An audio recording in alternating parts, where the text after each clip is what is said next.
오늘 한국의 주요 뉴스입니다. 국민의힘이 5일 권성동 원내대표가 이준석 당대표의 직무를 대행하고 있는 현 체제를 비상대책위원회 체제로 전환하기 위한 상임전국위원회를 연다. 국민의힘 당원에 따르면 당 소속 국회 상임위원장과 시도당위원장, 의원총회가 지명한 국회의원, 당대표가 임명한 여성 청년 대학생 장애인 위원, 당 소속 시도의회 대표의원 등이 모이는 상임전국위원회의 당원 당규를 해석할 권한이 있다. 이날 오전에 열리는 상임전국위원회는 이준석 당대표의 직무가 정지되고 권성동 원내대표가 이끌어온 지도부에서 최근 최고위원 3명이 사퇴 의사를 표시한 상황이 비상대책위원회를 구성할 수 있는 비상상황에 해당하는지에 대해 유권 해석을 하게 된다. 국민의힘 당원 96조는 당대표가 거리되거나 최고위원회의의 기능이 상실되는 등 당의 비상상황이 발생한 경우 안정적인 당 운영과 비상상황의 해소를 위하여 비상대책위원회를 둘 수 있다고 하고 있다. 국민의힘 소속 현직 국회의원들은 지난 1일 의원총회를 열어 현 상황이 비상상황에 해당한다는 데 의견을 모았다. 그러나 상임전국위원회가 이런 해석에 동의해야만 비대위원회 출범을 위한 절차에 들어갈 수 있다. 당원 당규에 대한 유권 해석 권한은 상임전국위원회에만 있기 때문이다. 이날 상임전국위원회에서는 권성동 당대표 직무대행에게 비대위원장 임명권을 부여하는 당원 개정안도 논의될 것으로 보인다. 현 당원에 따르면 비상대책위원장은 국민의힘 소속 최고위원과 국회의원, 시도지사, 시도의회 대표의원, 상임고문회는 전국위원회의 동의를 거쳐 당대표 또는 당대표 권한대행이 임명한다. 당대표 직무대행인 권대행이 비대위원장을 임명하면 절차에 하자가 있다는 논란이 일 수 있다. 상임전국위원회가 현 상황을 비상상황으로 인정하면 전국위원회가 오는 9일 열려 권성동 당대표 권한대행에게 비상대책위원장 임명권을 부여하는 당원 개정안을 먼저 처리하고 이어서 비상대책위원장 임명 동의안을 처리하게 된다. 그러면 권 대행이 비상대책위원장을 임명하고 비상대책위원장이 상임전국위원회를 다시 열어 동의를 받아 비상대책위원들을 임명하게 된다. 비상대책위원장과 비상대책위원들은 전당대회를 열어 새 당대표와 최고위원을 선출할 때까지 기존 당대표와 최고위원의 자리를 대신하게 된다. 이준석 당대표의 복귀는 불가능해진다. 반대로 이 절차 중 어느 한 단계에서라도 안건이 부결되면 비상대책위원회 체제로의 전환이 불가능해진다. 한국과 중국 수교 30주년을 앞두고 박진 외교부 장관이 2박 3일 일정으로 8일 중국을 방문한다. 외교부는 5일 자료를 내어 박 장관이 왕이 중국 국무위원 겸 외교부장 초청으로 8일에서 10일 중국을 방문해 산둥성 칭다오에서 왕 부장과 한중 외교장관 회담을 한다고 밝혔다. 칭다오는 1992년 수교 직후부터 우리 중소기업의 중국 진출을 위한 교두보 구실을 해 한중 관계 발전에 의미가 깊은 곳이다. 박 장관과 왕 부장 간 회담은 9일 열릴 예정이다. 외교부는 두 장관이 한중 관계, 한반도 및 지역 국제 문제 등 상호 관심사에 대해 논의할 예정이라고 전했다. 두 장관은 지난달 7일 인도네시아 발리에서 주요 20개국 회의를 계기로 첫 대면 회담을 한 바 있다. 이후 지난 4일과 5일 캄보디아 수도 프놈펜에서 열린 아세안 지역 안보 포럼을 포함한 아세안 관련 외교장관 회의에서도 여러 차례 얼굴을 맞댔다.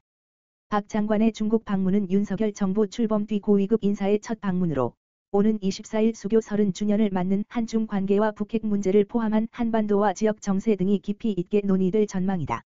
특히 윤석열 정부는 출범 직후부터 미국 중시 외교와 상호 존중에 기초한 대중국 관계를 강조해 온 터라 양국 관계의 미래를 가늠할 중요한 계기가 될 수 있을 것으로 보인다. 앞서 왕 부장은 지난달 7일 발리에서 열린 첫 대면 회담에서 중국은 한국 쪽과 수교 당시의 초심을 되새기고 상호 이익과 협력에 초점을 맞춰 안팎의 간섭을 배제하고 양국 관계를 건강하고 안정적으로 발전시켜 나가기를 바란다고 말한 바 있다. 이번 회담의 쟁점은 크게 세 가지로 모인다.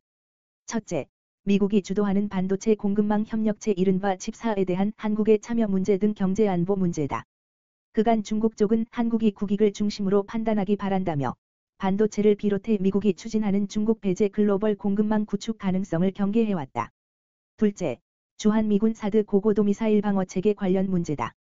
중국 관영 매체들은 지난달부터 문재인 정부가 천명한 이른바 산불 정책 사드 추가 배치, 미국 주도 미사일 방어 참여, 한미일 군사동맹 불참 유지를 부쩍 강조해왔다.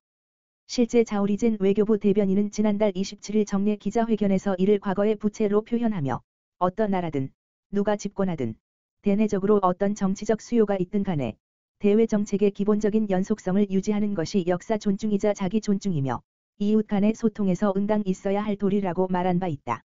셋째, 한반도와 주변 정세다. 박 장관은 정부가 이른바 담대한 계획으로 불리는 윤석열 정부의 대북 정책을 설명하고 중국 쪽에 협조를 요청할 것으로 보인다. 특히 이미 준비를 마친 것으로 알려진 7차 핵실험을 포함해 북한이 핵미사일 도발을 중단할 수 있도록 중국 쪽이 건설적 역할을 해달라고 당부할 것으로 전망된다. 반면 중국 쪽은 최근 한반도 긴장 고조의 원인에 대해 북한의 비핵화 조치에 대한 상응 조처가 없었고 북한의 합리적 안보 우려를 해소하지 못했다는 점을 강조해왔다. 북한의 핵미사일 도발의 사태의 모든 책임을 지울 수 없다는 입장을 우회적으로 밝힌 셈이다. 낸시 펠로시 미 하원의장의 대만 방문 이후 중국이 전례 없이 강력한 군사적 대응에 나서면서 최고조로 치닫고 있는 동북아 정세에 대한 논의도 이루어질 가능성이 있다. 중국 쪽이 모든 책임을 미국 쪽에 돌리고 있는 상황에서 가치 외교를 앞세워 글로벌 중추 국가를 지향하겠다는 윤석열 정부가 어떤 대응에 나설지도 관심사다. 아시아 순방 중인 낸시 펠로시 미 하원의장이 대만 방문을 통해 대중국 견제에 나선 것에 대한 반발로 중국이 1995에서 96년 대만 위기 이후 가장 강력한 군사 공세에 나섰다. 중국은 4일에서 7일 대만의 협을 둘러싸고 인민해방군을 동원해 실탄 사격을 포함한 포위식 군사 훈련을 실시할 것이라고 예고했다. 외신에 의하면 실제로 4일 중국 군용기 22대가 중간선을 넘었다 돌아갔다. 또 이날 오후 1시 56분부터 오후 4시까지 대만 북부와 남부, 동부 주변 해역에 모두 11발의 둥펑 계열 탄도 미사일을 발사했다. 또 같은 날 장거리 정밀 타격 훈련도 있었지만 중국은 5일 발표에서 이에 대한 언급은 없었다. 대만 국방부는 5일 중국 군용기 68대와 해군 군함 13척이 대만의 협에서 훈련을 실시했다며 이 중 일부는 중간선으로 알려진 양측의 비공식 완충 지역을 의도적으로 넘었다고 밝혔다. 이날 대만 국방부는 성명에서 중국군이 현상을 심각하게 훼손했다. 대만 수역과 영공을 침범했다고 비난하고 이에 대응 경보 방송과 전투기, 함정, 지상 미사일을 사용 대응했다고 밝혔다. 중국도 대만의 협에서 예고했던 군사훈련 이틀째로 공중 및 해상 전투 훈련을 실시했다고 확인했다. 일본 교도통신과 NHK도 4일 중국이 발사한 탄도미사일 11발 중 5발은 일본의 EEZ 안쪽에 떨어져 일본 정부가 중국 측에 강력 항의했다고 보도했다. 같은 날 기시 노부오 일본 방위상은 일본의 안전보장, 국민의 안전과 관련된 중대한 문제다. 강하게 비난한다고 밝혔다. 중국의 탄도미사일이 일본이 설정한 EEZ 안쪽에 떨어진 것은 이번이 처음이다. 군사 전문가들은 중국의 대만의 협 공세는 중국이 회색지대 전략에서 흑백지대 역학으로 공세 전환을 현시한 것으로 우크라이나 전쟁과 연계돼 그 상황이 위중하다고 평가했다. 특히 이번 중국의 공세는 전선을 일본으로도 확대하겠다는 의지를 드러낸 것으로 우발적 충돌 가능성도 내재돼 사태의 심각성이 크다고 분석했다. 난 1996년 대만 위기 당시 중국은 대만의 협의 미사일 등 실발사 훈련과 대규모 병력 배치를 통해 대만 정부의 친미 행보를 군사적으로 강압한 바 있다. 당시엔 미국이 항공 강습단 등 대규모 군사력을 대만의 협으로 보내며 강경 대응하자 중국은 바로 군사 행동을 중단하고 철수하는 굴욕을 겪어야 했다. 이번에도 미국이 항공모함을 배치하는 등 강력한 대응에 나서고 있지만 1996년 당시와 달리 중국은 대만 상공으로 미사일을 발사하는 등 고강도 공세를 감행하면서 대국 굴기 차원에서 1990년대와 다른 강대국이라는 현실을 시도하는 것으로 볼 수 있다는 것이다. 중국은 그동안 남중국해에서 장기적으로 상대방의 이익을 잠식시키는 회색지대 전략을 채택해오면서도 소위 레드라인은 넘지 않았다. 하지만 대만에 대해서는 일국양제 원칙 고수 차원에서 흑백지대 역학을 가동시키고 있다는 해석이다. 즉, 대만은 중국이 레드라인을 넘더라도 반드시 지켜야 할 영역으로 규정하고 있기에 미국과의 충돌 가능성이 가장 높은 대리전 지대로서 기능하고 있다는 분석이다. 한국은 미국과 동맹국이며 중국은 지정학적 이웃국이라는 점에서 대만 문제를 남의 일로만 치부할 수 없다는 현실을 분명히 인식하면서 상황을 예의주시해야 할 것이다. 타이완 국방부는 5일 밤 진먼섬 상공을 비행하는 무인기 7대와 마주 열도 상공의 미확인 비행기를 쫓아냈다고 밝혔다. 로이터 통신은 타이완 국방부를 인용해 타이완군이 조명탄을 쏴 경고하는 방식을 썼고 두 지역에서 모두 높은 경계 태세를 유지하고 있다고 전했다. 낸시 펠로시 미국 하원의장의 타이완 방문 이후 중국의 타이완 포위 무력 시위가 이어지는 가운데 진먼섬과 마주 열도 상공에는 중국군의 무인기가 잇따라 출몰하고 있다. 진먼섬은 중국 푸젠성 샤먼시와 불과 3.2km 떨어져 있지만 1949년 국공 내전이 끝난 뒤에도 계속 타이완이 시료 지배하고 있는 곳으로 타이완으로선 안보의 최전선이다. 마주 열도도 진먼섬과 마찬가지로 타이완 본섬과는 멀리 떨어져 있으며 푸젠성 해안과 매우 가까운 곳에 있는 타이완의 대중 최전선이다. 마주 열도 중에서도 둥인다오는 푸젠성 푸저우시와 16km 떨어져 있다. 타이완 국방부는 지난 3일 밤에도 진먼섬 상공을 비행하던 중국군 무인기를 경고, 퇴거시켰다고 발표했다. 펠로시 의장이 타이완 방문 일정을 마치고 한국으로 떠난 지 얼마 안 된 시점이다. 타이완 해협의 1차와 2차 위기가 벌어졌던 1950년대 이후 그간 진먼 섬 상공을 비행한 중국 군용기는 없었다고 홍콩 사우스 차이나 모닝 포스트는 전했다. 반면 마주 열도 상공에는 중국군 소속으로 추정되는 무인기와 비행기가 종종 출몰한 것으로 알려졌다. 중국의 대만 포위 군사 훈련이 3일째에 접어들면서 무역선이 줄줄이 항로를 변경하고 있다. 5일 로이터 통신에 따르면 중국이 낸시 펠로시 미국 하원의장의 대만 방문에 반발해 4일부터 대만 해협에서 나흘 일정으로 군사훈련을 시작하면서 일부 화물선과 유조선이 만일의 상황을 피하려고 한나절 정도를 더 돌아가야 하는 다른 항로를 선택하고 있다.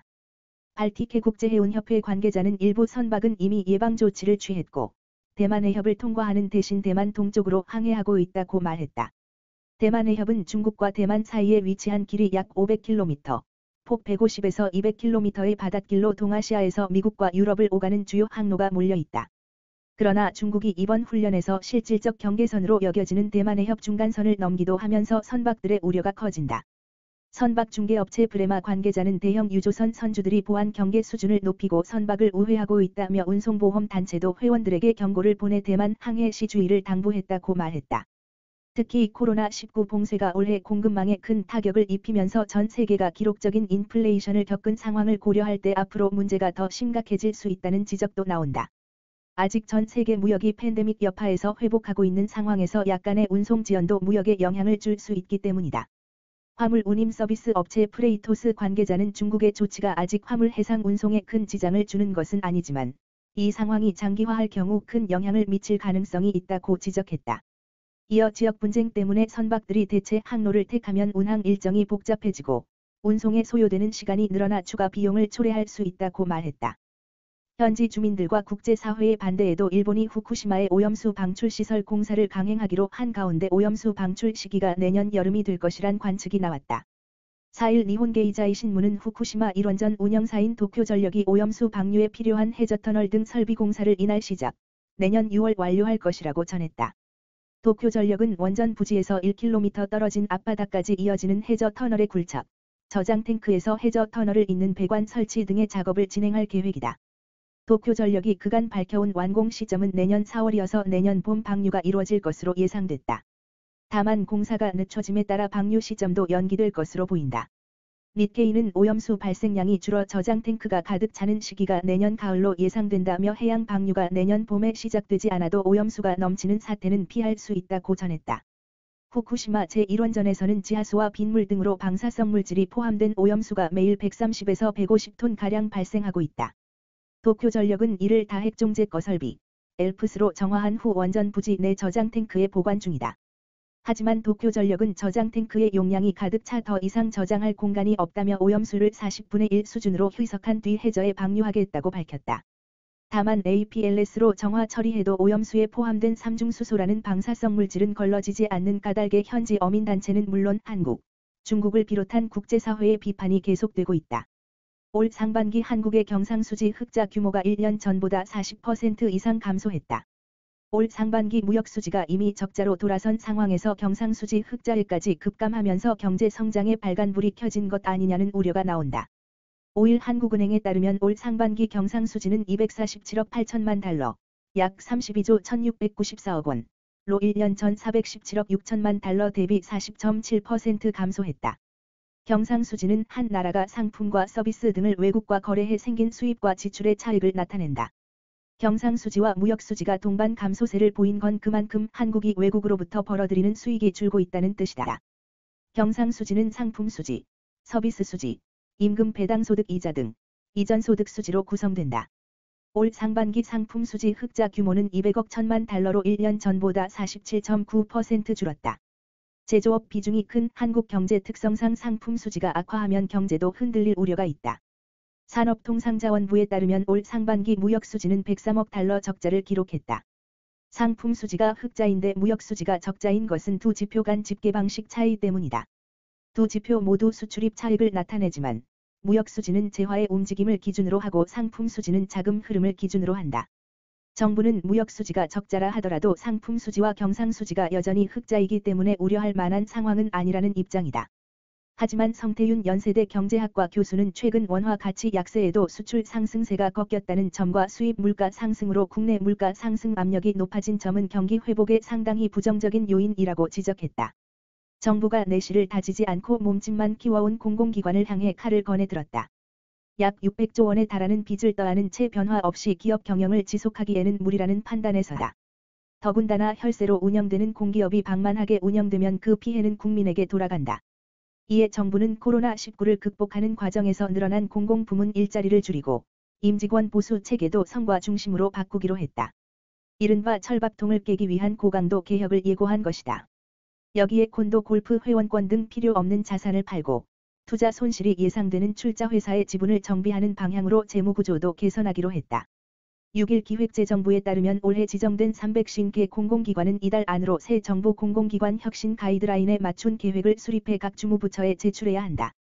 이 계획은 해당 부처 검토를 거쳐 기재부로 제출되고 오는 10월까지 공공기관 혁신 TF에서 조정 절차를 밟게 된다.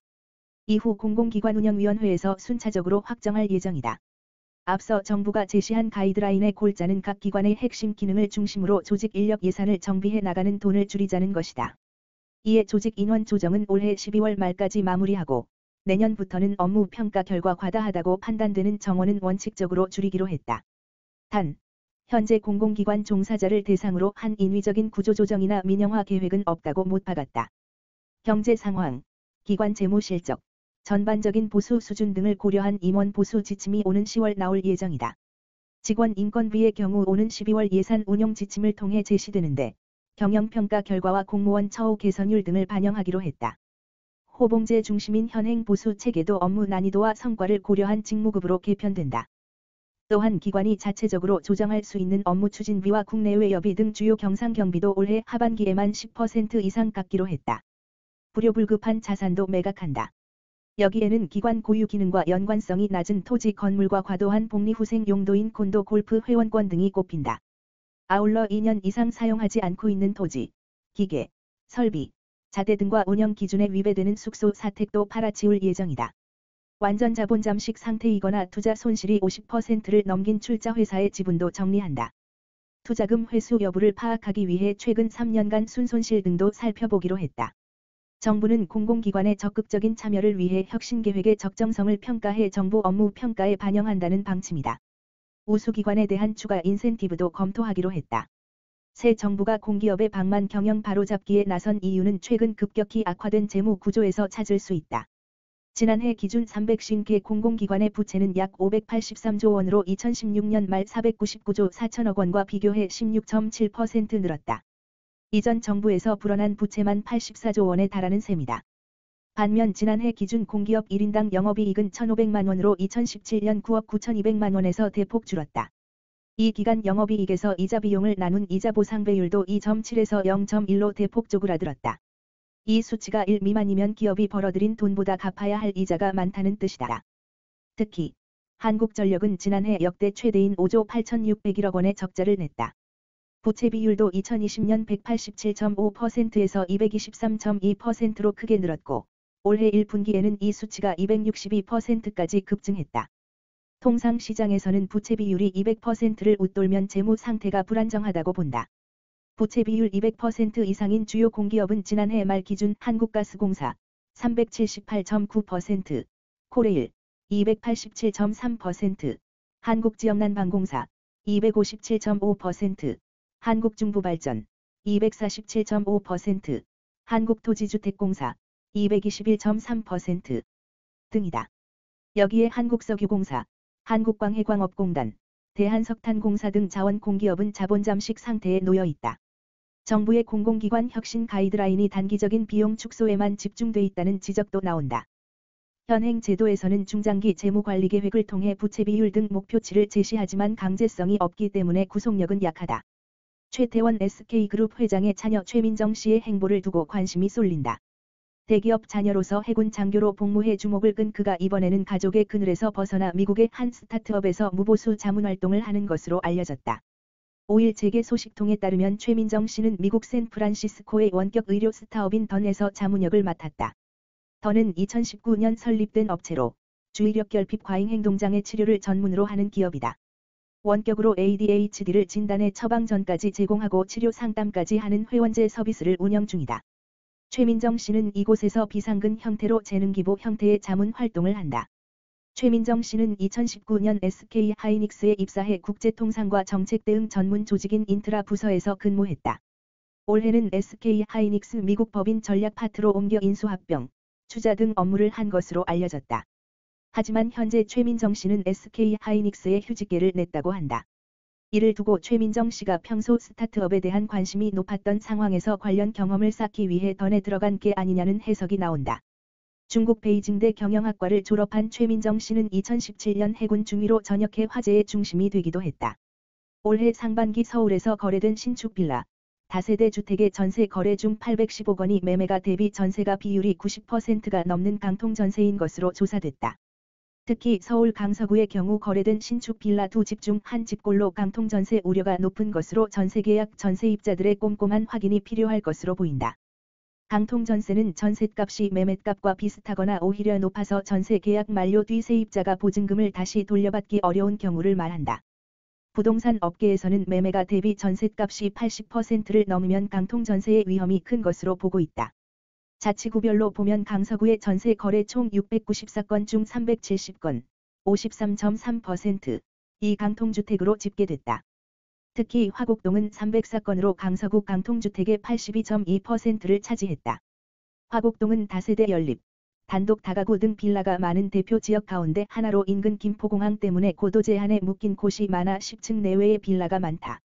집값이 다른 지역보다 저렴한 편이라 젊은 층의 수요가 많은 동네로 꼽힌다. 강서구에 이어 양천구 48.7%, 관악구 48.4%, 구로구 36.8%. 순으로 강통주택 비율이 서울 평균을 웃돌았다. 이재명 더불어민주당 의원의 사법 리스크가 현실화하는 것일까? 부인 김혜경 씨의 법인카드 유용 의혹을 비롯해 변호사비 대납 의혹, 대장동 개발 특혜 의혹, 성남FC 후원금 의혹 등과 관련해 검경이 핵심 관계자 소환 및 압수수색에 연일 나서고 있다. 최근 가장 주목받고 있는 사건은 법인카드 유용 의혹이다. 참고인 신분으로 조사를 받던 A씨가 7월 26일 극단적인 선택을 했다. 여당인 국민의힘 측은 의문의 죽음이 이어지고 있다고 주장했다.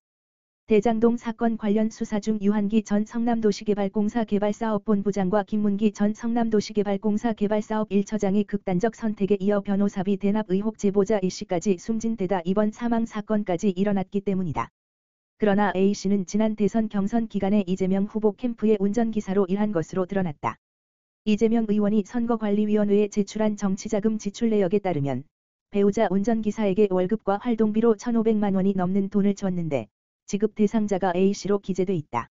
이에 대해 이재명 의원 측은 김혜경 씨의 차를 운전한 것은 아니며 배우자가 탄 차의 앞쪽에서 운행하는 다른 차의 운전을 맡았다며 부인과의 사적인 관계를 부인했다.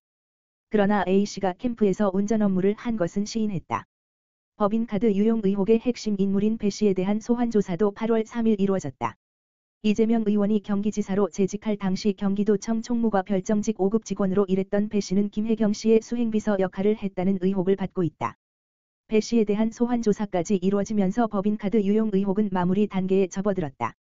변호사비 대납 의혹의 경우 검찰은 이재명 의원의 변호인단이었던 이태형 변호사의 법무법인과 쌍방울에 대한 압수수색을 진행했다. 8월 2일에는 서울 용산구 쌍방울 본사 사옥에 대한 세 번째 압수수색이 이루어졌다. 쌍방울은 이재명 의원의 공직선거법 위반 사건 수임료 명목으로 이태형 변호사에게 20억 원 상당의 전환사채 등을 대신 졌다는 의혹을 받고 있다. 대장동 개발 특혜 의혹은 전면 재조사가 진행되고 있다. 지난 6월 단행된 검찰 인사로 수사팀이 대거 바뀌면서 대장동 개발 사업 초기 단계부터 다시 조사가 이루어지고 있다. 지난해 수사팀은 화천대유 대주주 김만배 씨 등 이른바 대장동 4번지 인방의 로비 의혹에 초점을 맞췄다.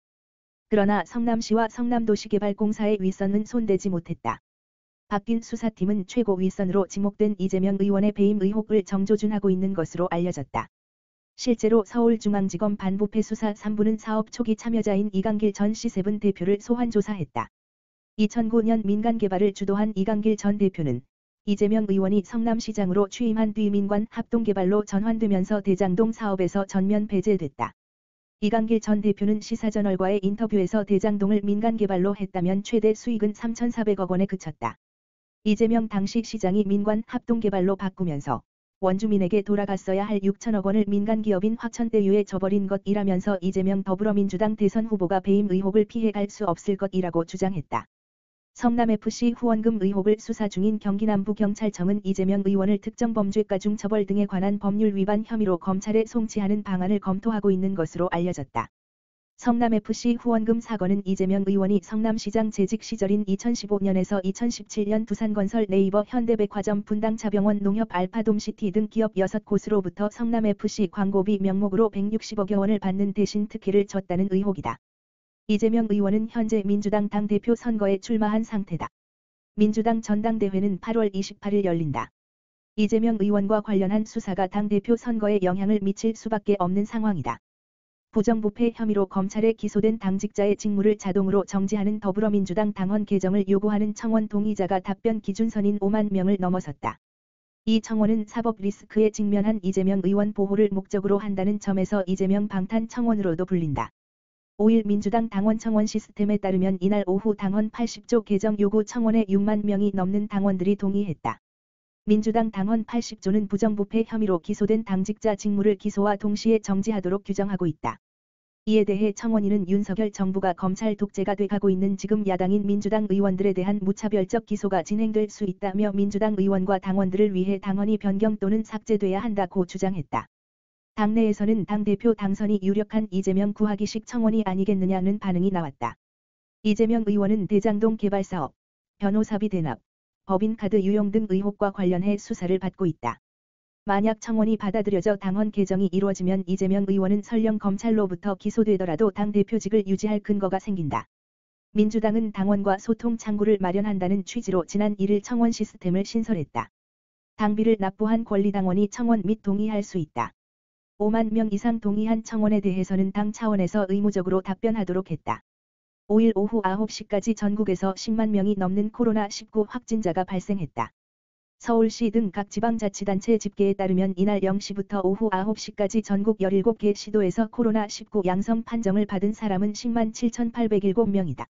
전날 동시간대 집계치인 10만 8,390명보다 583명 적지만 중간 집계 확진자 수는 닷새 연속으로 10만 명을 넘었다. 한 주 전인 지난달 29일 7만 8,743명보다 1.37배, 2주 전인 지난달 22일 6만 5,912명보다 1.63배 늘었다. 집계를 마감하는 자정까지 시간이 남은 만큼 6일 발표되는 신규 확진자 수는 11만 명 안팎을 기록할 것으로 보인다. 지역별 신규 확진자를 보면 수도권이 5만 4,722명, 50.8%, 비수도권이 5만 3,085명, 49.2%이다. 전국민주노동조합 총연맹 공공운수노조 화물연대의 강원도 홍천 지역에 위치한 하이트진로 맥주공장 점거가 사흘째 이어지면서 제품 출고가 사실상 중단됐다. 화물연대 조합원 200여 명은 지난 2일부터 화물차 20여 대를 동원해 하이트진로 강원공장 출입로를 막고 농성을 벌였다. 이들은 하이트진로 하청 물류사의 운임비 30% 인상과 휴일 근무 운송료 지급, 차량 광고비와 세차비 등을 요구하는 것으로 알려졌다. 하이트진로 관계자는 5일 농성이 시작된 지난 2일부터 3일까지 이틀간 물건을 실은 차량이 공장을 나가지 못했다며 제품 출고율이 제로라고 봐도 무방하다고 밝혔다. 이어 경찰의 해산 노력으로 4일 정오쯤에야 차량 통행로가 확보돼 출고가 재개됐다고 말했다. 하이트진로 강원공장은 하이트 맥주 생산량의 절반을 차지하는 공장으로 평상시 하루 평균 출고량은 11만 케이스, 약 220만 병에 달한다. 한편 시위 도중 일부 조합원이 점거 중이던 다리 아래로 투신하는 사고도 생겼다. 4일 경찰에 따르면 오전 10시경 경찰이 투입돼 조합원을 해산시키는 과정에서 조합원 5명이 교량 아래로 뛰어내렸다. 이들은 현장에 대기 중이던 119 수상구조대에 의해 모두 구조됐다. 투신 조합원 가운데 1명은 병원으로 옮겨졌다. 경찰은 지난 4일 기동대 12개 중대 1000여 명을 투입해 공장 출입로인 교량 위에서 농성 중이던 조합원들을 해산시키고 화물차 일부를 견인했다. 이에 따라 오전부터 차량 통행이 가능해져 출고가 일부 재개됐다. 서울에서 한 외국인 남성이 거액의 현금을 길거리에 뿌린 뒤 직접 경찰에 분실 신고를 하는 일이 벌어졌다. 5일 경찰에 따르면 전날 오후 상계동 주택가 거리에서 이라크 국적의 30대 A씨가 2,200만 원에 달하는 달러, 유로 등 외화와 원화 지폐를 길가에 뿌렸다. 당시 A씨는 초면인 다른 행인에게 나는 돈이 많다는 취지로 말하며 돈을 건넸다가 상대방이 이를 받지 않자 주변에 지폐를 뿌리기 시작한 것으로 전해졌다. 돈을 뿌린 직후 현장을 떠난 A씨는 이후 자신이 돈을 잃어버렸다며 스스로 경찰에 신고했다. 경찰은 A씨를 인근 경찰지구대로 보호 조치하고 조사를 진행했지만 별다른 범죄 혐의점은 없는 것으로 파악했다. 마약 투약 여부를 확인하는 간이 검사에서도 음성이 나왔다. A씨가 살포한 현금 역시 현장에서 모두 수거됐다.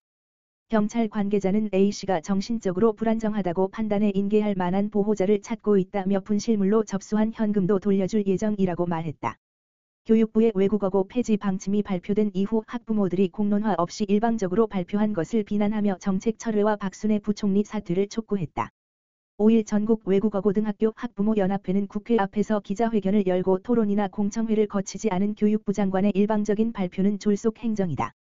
학생과 학부모가 납득할 수 있는 합당한 이유를 제시하라며 교육정책을 졸속으로 발표한 박순애 교육부 장관은 즉각 사퇴하라고 주장했다. 학부모연합회는 교육 운영과 참여의 주체인 학교, 학생, 학부모들이 참여하는 어떠한 공론화 과정도 없이 여론을 한쪽으로 몰아가는 교육 당국의 행태에 우려를 표한다며 철저하게 교육의 영역 안에서 수기해야 할 중차대한 사안을 오로지 정치적인 논리를 앞세워 이분법적인 방식으로 해결하려 드는 행태는 현 정부가 이 문제를 교육이 아닌 정치적 관점에서 다루기 때문으로 이해할 수밖에 없다고 지적했다.